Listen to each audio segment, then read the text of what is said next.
So you come to church this day and the ushers take you to your seat.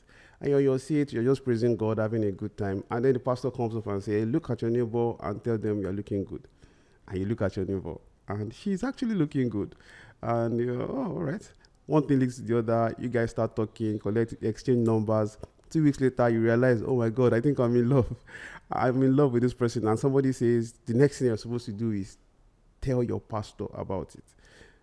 Why do you need to tell your pastor about it? What is the business of the pastor? Okay, let's say you want to tell the pastor. Why now? Like, you're not even sure if this is going to turn into something yet. And it's a question that people have. What is the role of a pastor in a relationship? Why do you need to involve your pastor at all? To answer these questions, we brought the right person, a pastor.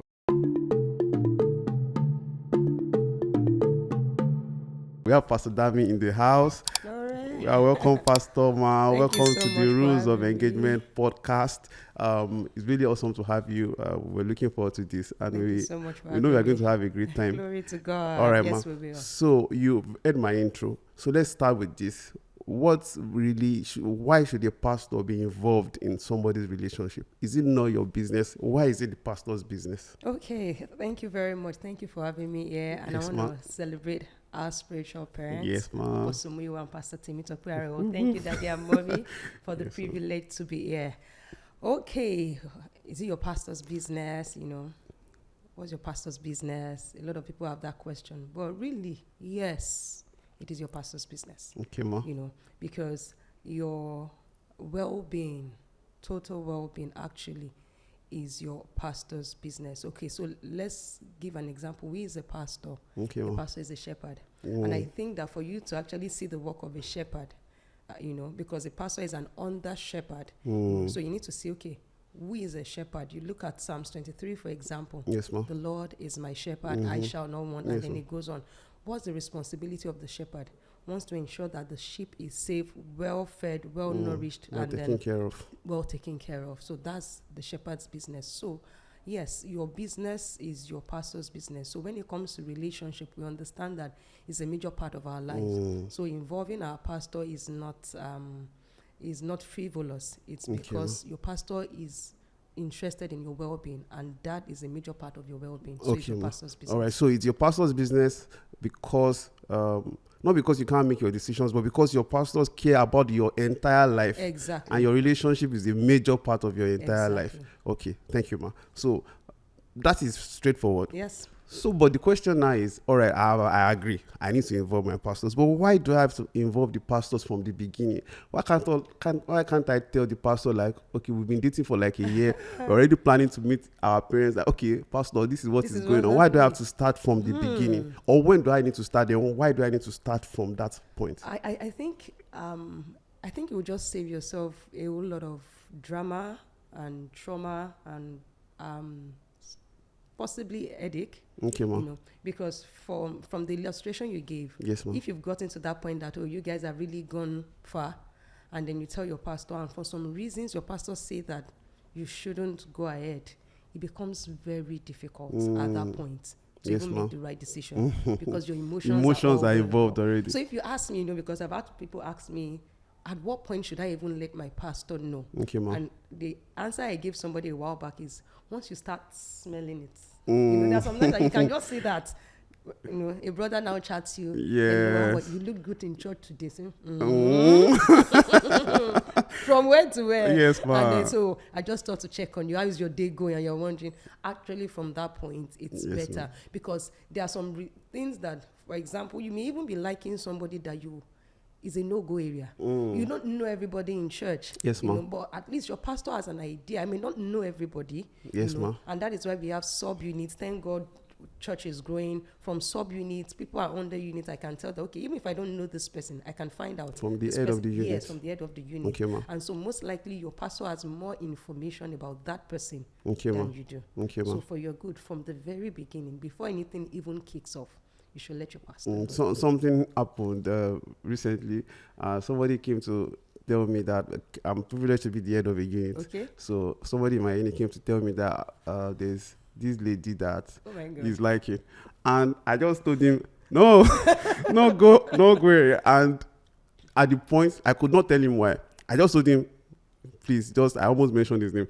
Please remove your attention from that side, like it's a no-go area. But of course, 2 weeks later, he had the announcement too. The person was getting married. Imagine that. So I was like, if you had gone You ahead, just saved that person from a lot of, because the girl was just wondering, like, really? You like me? You didn't hear God at all. At all. Okay, all right. Thank you, Ma. So we have established that, yes, you should inform your pastors. Yes. We have also talked about the points where you inform your pastors. So who do you talk to about this? And this is what I mean.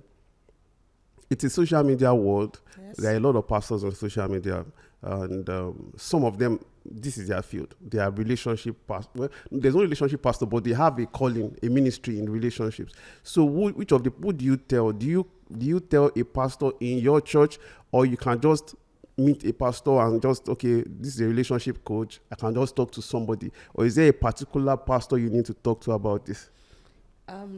Talk to your pastor. Okay, Ma. Yes, your pastor. Mm. Scripture says God sets the solitary Solitary in families, yes, Ma. And I would like to place a balance to that. For example, Citizens of Light Church is an apostolic ministry. Yes, Ma. We have several branches. Mm. You shouldn't be in a branch in London dating, and your pastor in London does not know. But the pastor in Canada, okay, is the person you're talking to. Okay. Talk to your pastor. All right, Ma.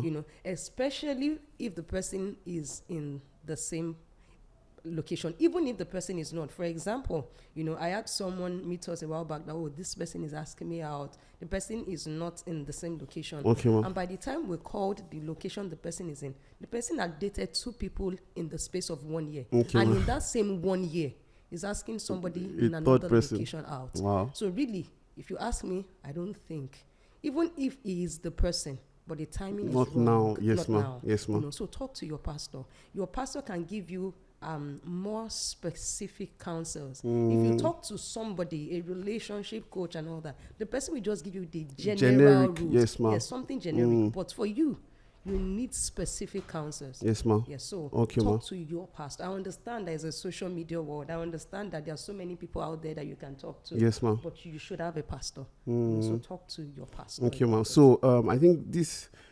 starts from everybody, because I'm saying this because not everybody who is listening to us is maybe a Citizens of Light Church member. Yes. There are people in different places. Everybody needs to be in a house. Yes. A house where you are fed, where God has led you to, Yes. where you believe in the spiritual authority over Yes. you, so that way it's easier to submit to somebody you already listen to, who feeds you, who you believe in. Exactly. And that way you are not afraid of, what if I tell Pastor Exactly. this? And Okay. I think I need to mention the fact that for some time, for example, I think the issue a lot of people have is they don't want someone controlling their lives. They feel like the pastor wants to tell me what to Ma. do. Yes, The ma. pastor That wants to is a control very me. important How will point. he say I should not date this person? For example, I've been married for over 8 years. So if I counsel you that I don't think you should move on, I don't have any. Yes, ma. You don't I'm have not any saving interest. my daughter. It's not like, no. Yes, ma. You should already tell that I'm saying this for your good, because sometimes people, I want to be free. I want to do anything I want to do anytime. That's a dangerous part. Yes, ma. So you need voices in your life. So your pastor can tell you, and I always tell people, once your pastor starts telling you, pray again. Pray again. Believe me, most likely you are not hearing something Yes, ma. that you should hear. Yes, So ma. really, I think at that point you should actually take pause, and there's no rush, because marital decision is a life decision. Yes, It's ma. a decision that you don't want to look back and With regret. Yes, ma. one thing I tell people is, thank God I've been married for a couple of years. I've never looked back and wished, or that, maybe I shouldn't have married when I married, or maybe the person I chose, maybe I should have chosen better. No, you don't want to. Regret is a very terrible emotion. Yes, ma. Yes, ma. So that is why your pastors are not there to control you. You know what? Eventually, in the long run, your pastors wouldn't even make the decision for you. Yes, They they will won't. just counsel you, guide you. Eventually, you make your decision. Yes, ma. Yes. And I've heard you say this, that there was a point when our spiritual parents, your own spiritual father, told you to hold on Yes, going into a relationship. Exactly. When I remember then, in fact, Pastor Ebika had not asked me out then, Okay, ma. but it was liking me, and immediately said, no, don't, not now, Wow. not now. And I think we were friends for, over a year. Wow. And I think Daddy called me at the point, I said, okay, do you still like him? I think I like him. I said, okay. And he just said, and the next thing I noticed that this man is talking to me like that again. I said, okay. And he was having a conversation to him too. Definitely. But looking back, he's not going to marry me. He's married. Yes, My ma. spiritual father is married. So if he tells me to hold on, I should know that it's for my good. And looking back, I tell people that period of holding on was a period where my husband and I built friendship. I appreciate the friendship we have. Wow. Even till now, almost 9 years later, we still look at ourselves sometimes and say, have you married? Like, really? Wow. Because we are friends, good friends. Oh, yes, we work together, but we are good friends. And I think that's beautiful. And we could build that friendship really in that season. Because once romance enters, it's difficult to, because now their expectations are different, everything is different, so it's difficult to build that friendship. So that was good counsel. Yes. I've heard Daddy say this. And like when you come to seek counsel, there's a posture you come with. In Christendom, people like to beat people by the head with God said. So, and I've heard him say that once you come to me and you say, God said, this is it. What do you want me to do? You want me to say God did not say what? So when you go to seek counsel on this kind of stuff, on relationships, on should I go ahead or this, how do you come to? Because there's a different way. There's one coming to say, should I go ahead? There's one coming to inform, this is what I want to do. Okay. And like, just stamp it. So what's the approach when you come for? Okay, when you come for counsel, let it be that you have come to receive counsel. Okay, There's a difference between receiving counsel and giving information. There are some people that they give information. Oh, I just want to inform you that I like Miss Tammy and I'm going to ask her out. That's an information. That's not counsel. But counsel is, okay, this is what I'm thinking. I want to seek counsel. Is the timing, do you think the timing is right? Should I go ahead? Okay, as I said, your pastor most likely knows much more about the person. And your pastor as a spiritual oversight sometimes even knows you. More than you know yourself. I'm telling That's true, ma. So if your pastor says, don't go ahead, it may even be because of you. And then sometimes what some people want is, if you tell me that I should hold on, if you tell me that this person is dealing with some things, you should be able to give me the details. But there's confidentiality. I can't let someone's information out so if I say, oh, you know what, I think you should give this person some time, not now. That should be enough. That should be enough for him. So the posture is you want to receive counsel, not that you are coming to tell me this is what. So as you rightly said, somebody comes and say, God said this is my wife, and so I want to ask her out. God has spoken. So the posture should be like, okay, I want to make a decision. Okay, some thoughts are crossing my mind. Oh, I like this person. Yes, and I just want to talk to you about it and know, okay, what should I do next? What's the counsel? Okay, ma. Yes. Told us about when you are going into a relationship, what you should do and all of that. So how about you've gone into the relationship, you are in the relationship, but all of a sudden you notice that maybe this is not right, because I know Daddy has told us that courtship is just an interview process. Yes. So you can fail and you can pass. So courtship is not automatic that it must lead to marriage. So true. What if during the interview process you realize that this person is not the one and you want to end the relationship? Should you at that point also involve the pastor, or how do you do that? Yes, ma'am. That's a good question. I think I would address it from because we're talking about accountability, basically. Ma. So you are accountable before getting into the relationship. Yes, ma'am. And then you should be accountable even in the relationship. Okay, ma'am. You should carry an authority figure along in the relationship. Okay, so if you now get to a place where you feel, I don't want to go ahead again, it's important before you tell the other person, it's important you speak with your pastor about it. Okay, ma'am. What would happen is your pastor would help you see things in perspective. Okay, why exactly don't you want to go ahead? Why exactly? Because sometimes the reason can be very flimsy. Yes, ma'am. I've heard someone say he doesn't dress well. That's very easy. So dress well is actually not difficult. Yes, ma'am. I've heard somebody say that he doesn't pronounce R well. You may not be able to change that, but please, we are talking about your destiny. Yes, all other things, because this person told me in particular, that, it ticks almost all the boxes. but pastor, he has accent, you know, and then he can't pronounce R well. Unfortunately, his name has R in it, you know, so.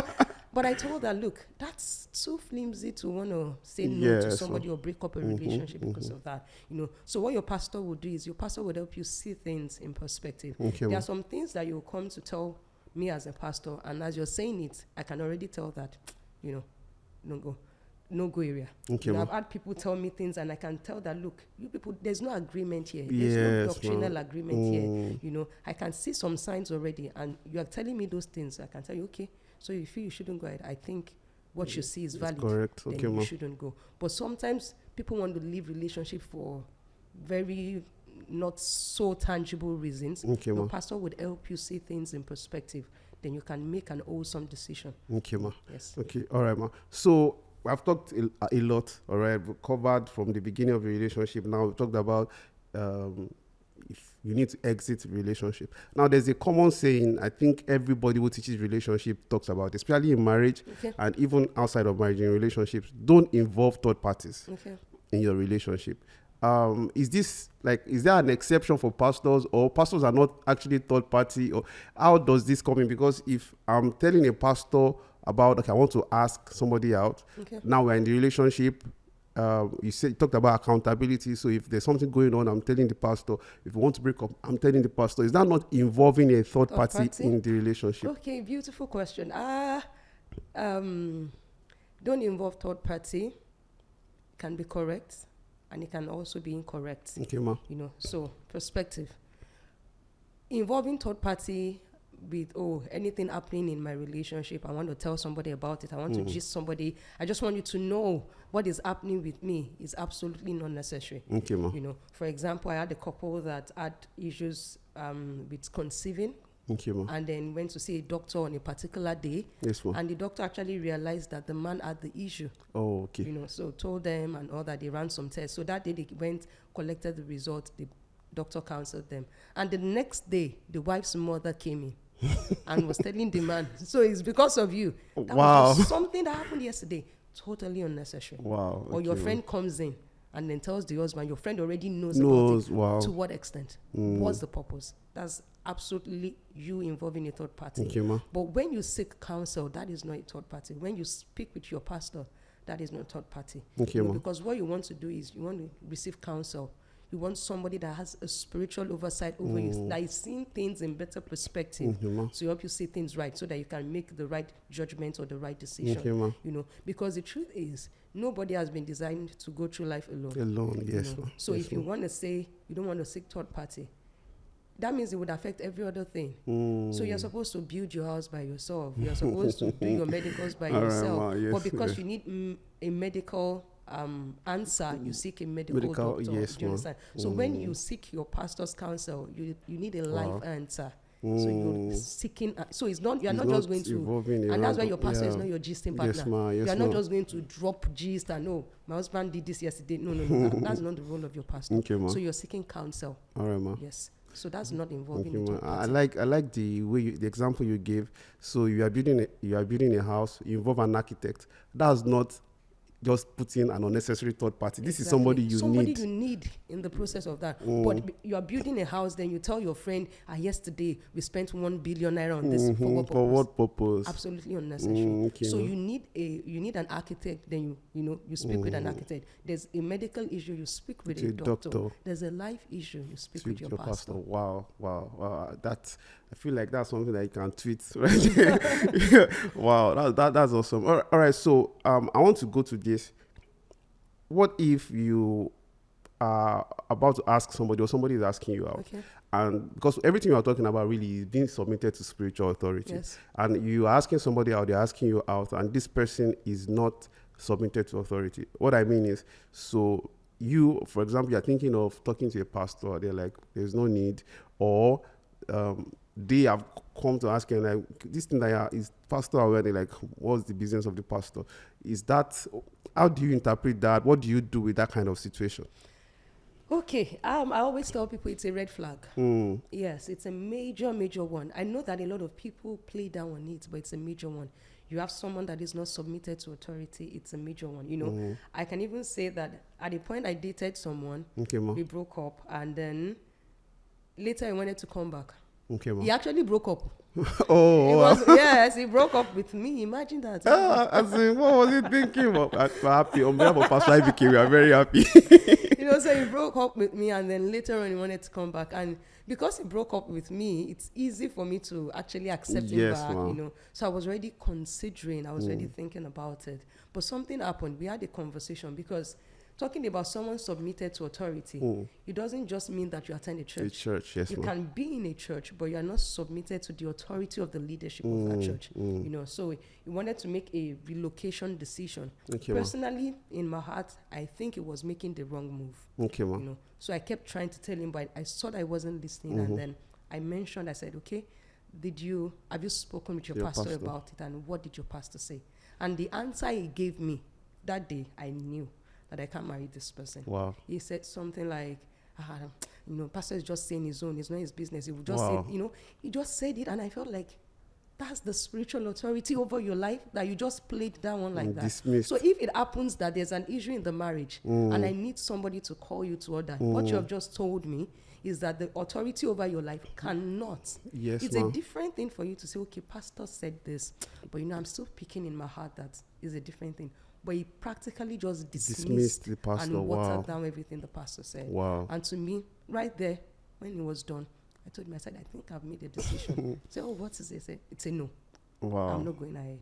Why? Because spiritual authority is a major one. Yes, ma'am. Everybody, yes, I understand, we try to be our best, but there are times that we don't get it perfectly. There are times that we make some mistakes. There are times that we are not even thinking right. And sometimes your spouse is not the best person to put you on track. Then Yes, ma'am. you need somebody above, somebody you defer to, somebody you can listen to, somebody that can put you in order. You need somebody like that. So yes, it's important, that, so once you have somebody that is not submitted to authority, Yes, what ma'am. the person is saying is that in the course of this marriage, whatever happens, once I say I'm not doing, That is nobody it. Nobody. can call me to Wow. order. So it's Wow. a red flag. Wow. It's a red flag. And that is why I said, even if the person is in a church with you, okay, maybe you are both members of a church, it does not automatically mean that, The person is submitted. yes, but from your conversation, Yes, you ma'am. can tell if this person is submitted to authority. Yeah, So just- somebody that is not submitted to authority, you don't want to submit your life To that because person. even if you see the hierarchy, it says the man is the head of the woman. Yes, It says ma'am. Christ is the Said head of the man. And God is the head of Christ. Yes, So ma'am. there's submission. Okay, So ma'am. if you have somebody that is not submitted under any authority, and people can say, oh, I'm submitted to Christ. I was about to ask that. Really? Yes, ma'am. So you're submitted to Christ that you don't see, and then the people that God has placed in the position of authority that you can see and relate with, you're not submitted to them. Wow. That's not true. Some people say, oh, I will listen to God. Whatever God tells me to do, I will do it. But no man can tell you to do something, and you will do it. No, that person is not submitted to authority, not even to the authority of God. Wow. So it is very, and I think ladies in particular would have to be very careful, because we've had situations. I spoke with somebody a while back and was telling me about a relationship she was in and a lot of mess, and I'm like, okay, what did you tell about this relationship? And I said, oh, the boy said I shouldn't tell anybody about it. I shouldn't bother the pastor. It's too Wow. early. I said, so at what point?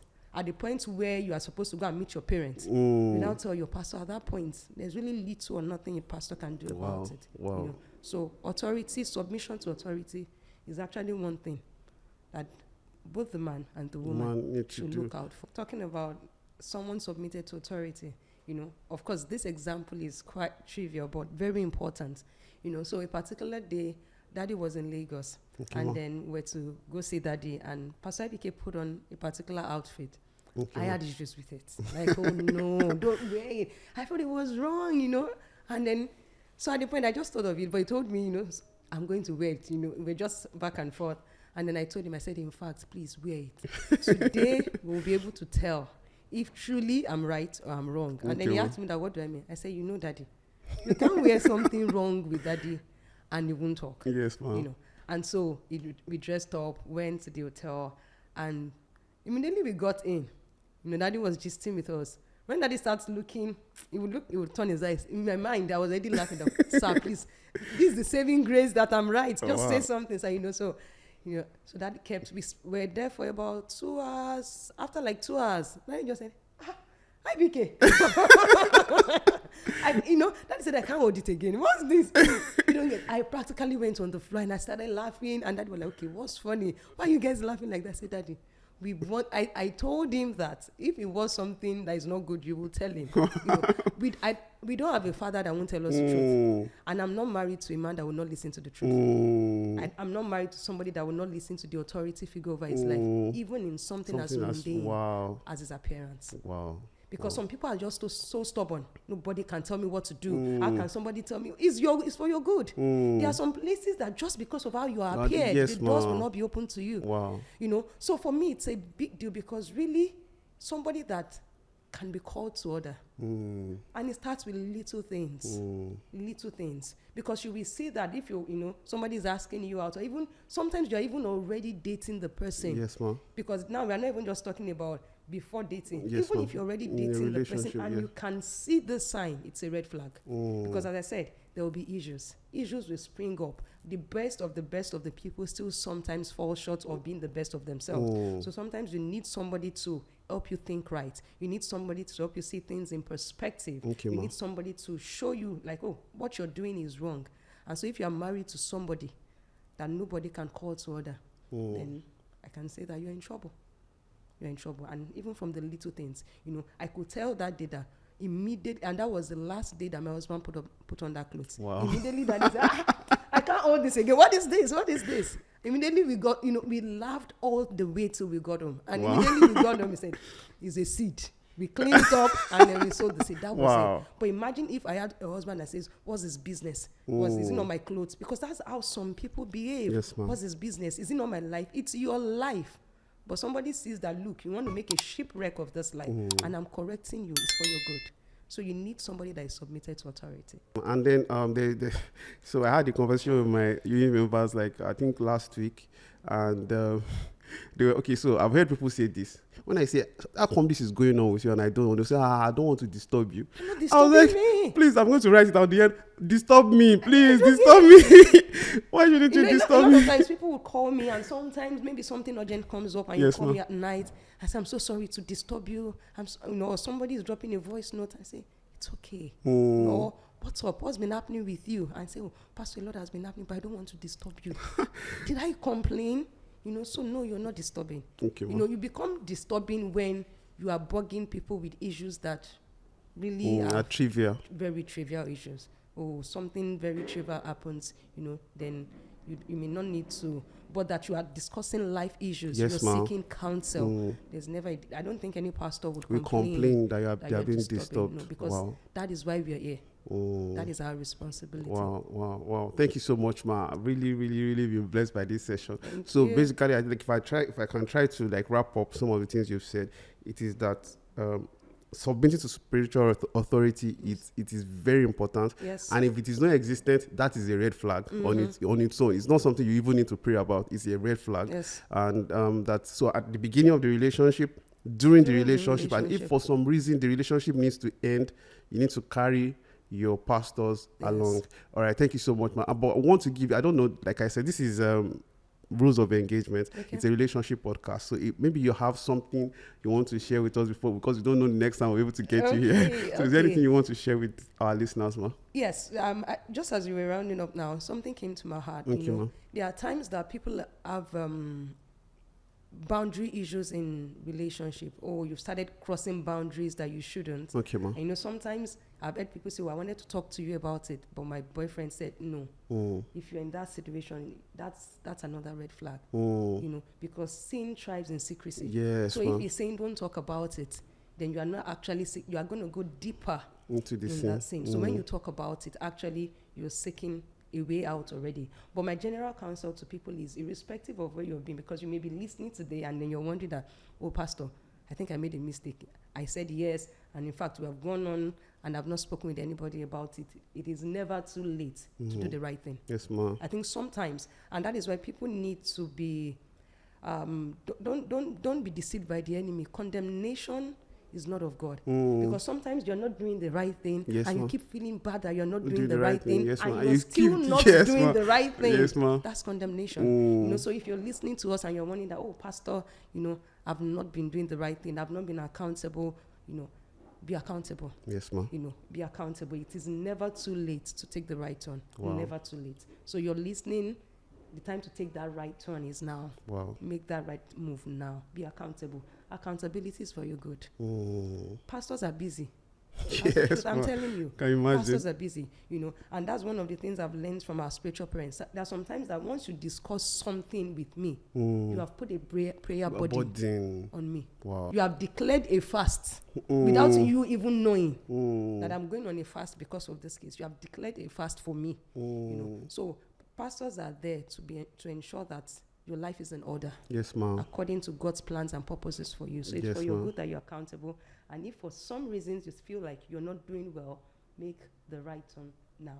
Wow. Thank you. Thank you so much, Pastor Thank you, David, Lord for coming Josh. on the podcast with us. I'm sure that you guys had a great time. I certainly did. I had a great And this is not the end. This is just one very beautiful, wonderful episode. And we're hoping this is an extension of invitation to Pastor David to come back on the podcast. I'll Thank look you forward for to thank you that. for watching. Thank you for listening. Have a good day. Thank you. Bye.